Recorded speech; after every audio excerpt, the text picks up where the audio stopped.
wabarakatuh. Kami dari kelompok 1 akan presentasi, namun sebelum itu kami akan memperkenalkan diri kami terlebih dahulu. Oke, saya sendiri moderator Wanda Kartika Dewi dan teman saya. Perkenalkan, nama saya Nurma. Perkenalkan, nama saya Nurfitra. Perkenalkan, nama saya Asmira. Nama saya Francisca Marsi. Perkenalkan, nama saya John Sergio. Saya Master. Itulah tadi perkenalan singkat dari kelompok kami. Selanjutnya kami akan masuk ke dalam materinya yang Baik, adapun beberapa materi yang akan kita bahas di video kali ini. Yang pertama yaitu pengertian dan tujuan pembelajaran sastra di SD. Yang kedua, jenis-jenis karya sastra untuk SD. Yang ketiga ada metode pembelajaran sastra di SD. Yang keempat ada media dan sumber belajar sastra. Yang kelima ada evaluasi pembelajaran sastra. Yang keenam ada tantangan dan solusi pembelajaran sastra di SD. Baik, materi pertama akan dibawakan oleh Saudari Hirma. Dengan ini saya persilahkan. Baik, saya akan menjelaskan pengertian dan tujuan pembelajaran sastra di SD. Pengertian pembelajaran sastra di SD adalah proses mengapresiasi, memahami dan mengekspresikan karya sastra, prosa, puisi, drama, dan cerita rakyat yang disesuaikan dengan tingkat perkembangan kognitif dan psikologis anak. Tujuan pembelajaran sastra di SD. Yang pertama, mengembangkan imajinasi dan kreativitas siswa. Yang kedua, meningkatkan kemampuan berbahasa, membaca, menulis, berbicara, dan menyimak. Yang ketiga, menanamkan nilai moral, budaya, dan karakter positif. Dan yang keempat, membangun kecintaan terhadap sastra Indonesia. Materi selanjutnya akan dibawakan oleh pemateri kedua, yaitu Saudari Nurfitra. Dengan ini saya persilahkan.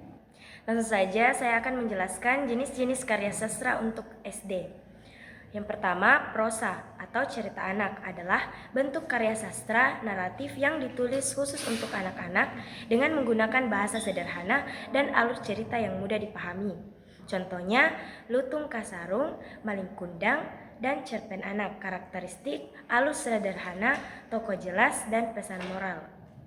Yang kedua, puisi anak. Puisi anak adalah bentuk karya sastra yang ditujukan untuk anak-anak dengan menggunakan bahasa yang imajinatif, ritme menarik, dan tema-tema dekat dengan dunia anak. Puisi anak bertujuan untuk melatih kepekaan emosi dan apresiasi bahasa. Ciri-cirinya yaitu rima sederhana, tema alam atau harapan, bahasa konkret. Contoh puisi Aku Senang, karya Khairil Anwar versi anak. Yang ketiga yaitu drama atau dongeng. Drama atau dongeng adalah karya sastra yang ditulis untuk dipentaskan, menggabungkan dialog, gerak, dan ekspresi untuk menyampaikan cerita. Dongeng adalah cerita fantasi atau legenda yang sering diadaptasi menjadi drama.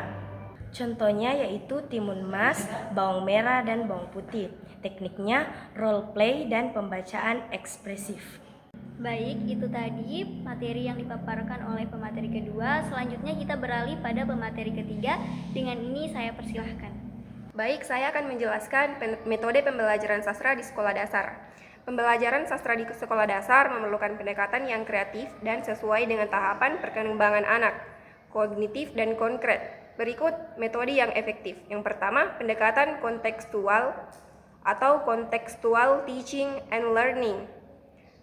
Yang pertama, konsep, mengaitkan materi sastra dengan kehidupan nyata siswa. Contohnya, membandingkan nilai moral dalam cerita Maling Kundang dengan sikap hormat kepada orang tua di lingkungan siswa. Mendiskusikan lingkungan alam dalam puisi Pantai, karya Haryoto dengan kondisi pantai di daerah siswa. Dukungan teori menurut Johnson 2020, pembelajaran kontekstual meningkatkan pemahaman dan retensi memori siswa. Yang kedua adalah metode bercerita atau storytelling. Yang pertama yaitu menggunakan tekniknya dongeng. Yang pertama dongeng interaktif. Guru menceritakan si kancil sambil meminta siswa menebak kelanjutan cerita. Yang kedua yaitu media pendukung. Media pendukungnya yaitu boneka tangan, gambar, seri, atau audio dongeng. Manfaatnya yaitu melatih kemampuan menyimak dan imajinasi dan mengembangkan kosakata. Yang ketiga adalah pembelajaran berbasis proyek atau project basic learning. Project basic learning menggunakan implementasi. Yang pertama, proyek membuat buku cerita. Siswa berkelompok menulis cerita pendek dengan ilustrasi tangan. Yang kedua, pementasan drama sederhana adaptasi cerita rakyat dengan kostum dari barang bekas. Yang kedua yaitu keunggulan. Keunggulan dari project basic learning yaitu mengintegrasikan keterampilan menulis, seni, dan kolaborasi. Selanjutnya saya akan menjelaskan tentang media sumber belajar sastra. Media pembelajaran sastra harus multisensorik, seperti visual, auditory, dan kinetik, untuk meningkatkan minat siswa. Nah, media visual seperti buku cerita bergambar, contohnya seri kumpulan dengan Nusantara, yang berfungsi untuk memudahkan pemahaman alur cerita melalui gambar. Yang kedua adalah postur unsur sastra. Postur tokoh, latar, dan amanat dalam cerita. Lalu media digital, video animasi seperti video animasi dongeng, yaitu pada channel YouTube Tube Talk bisa atau dengan dongeng kita.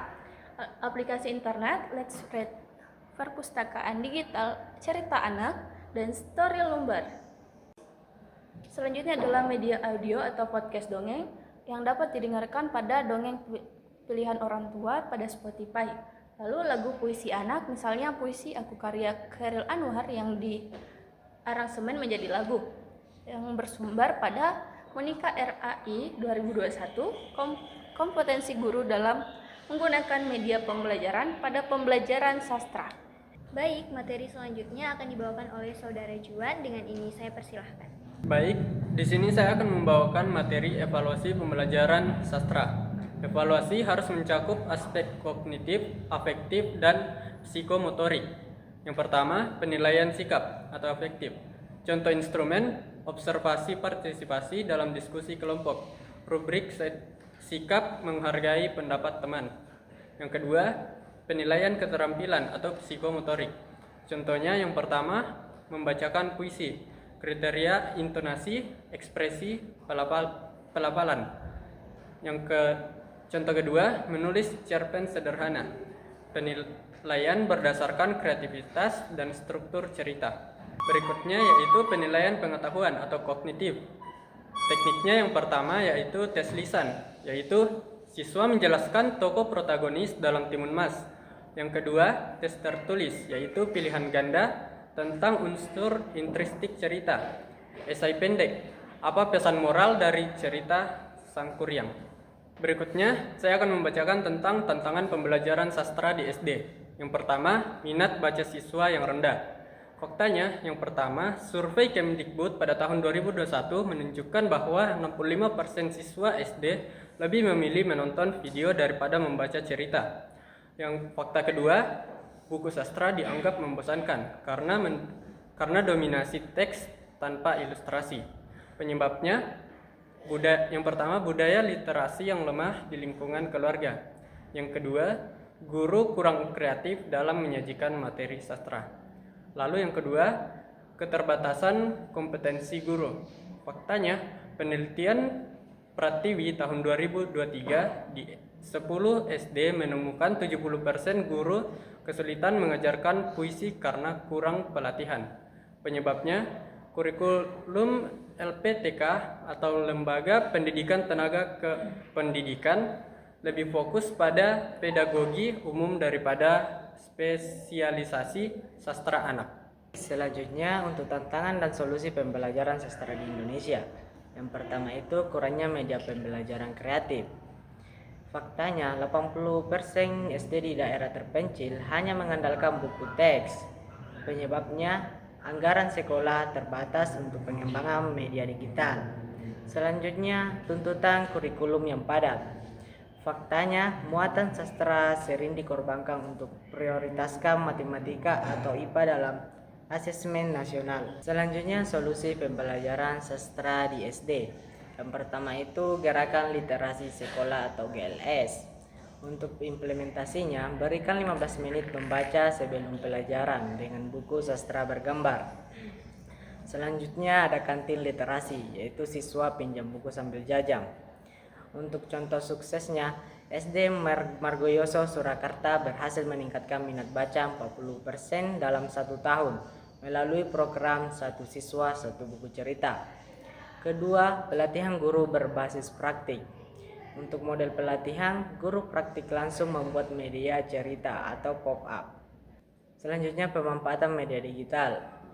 Seperti penggunaan video dongeng di YouTube meningkatkan pemahaman alur cerita sebesar 30%. Selanjutnya, integrasi sastra dengan STEM. Contohnya, puisi sains. Menulis puisi tentang daur air sambil eksperimen IPA. Baik, itulah tadi pemaparan materi terakhir dari Saudara Masdar.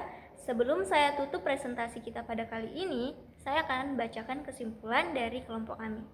Kesimpulannya yaitu, pembelajaran sastra Indonesia di SD bertujuan untuk mengembangkan minat baca dan apresiasi terhadap karya sastra yang mencakup puisi, prosa, dan drama. Melalui berbagai jenis karya seperti cerita rakyat, puisi, dan drama, siswa diperkenalkan pada nilai-nilai moral dan budaya Indonesia. Metode pembelajaran yang digunakan meliputi diskusi kelompok, pembacaan, dan penulisan karya sastra sederhana yang mendorong partisipasi aktif dan kreativitas. Manfaat dari pembelajaran ini adalah meningkatkan keterampilan komunikasi, identitas budaya, sehingga siswa tidak hanya mengenal karya sastra, tetapi juga menjadi lebih bangga terhadap warisan budaya Indonesia. Baik, kami dari kelompok 1 yang beranggotakan 7 orang, yaitu teman-teman saya.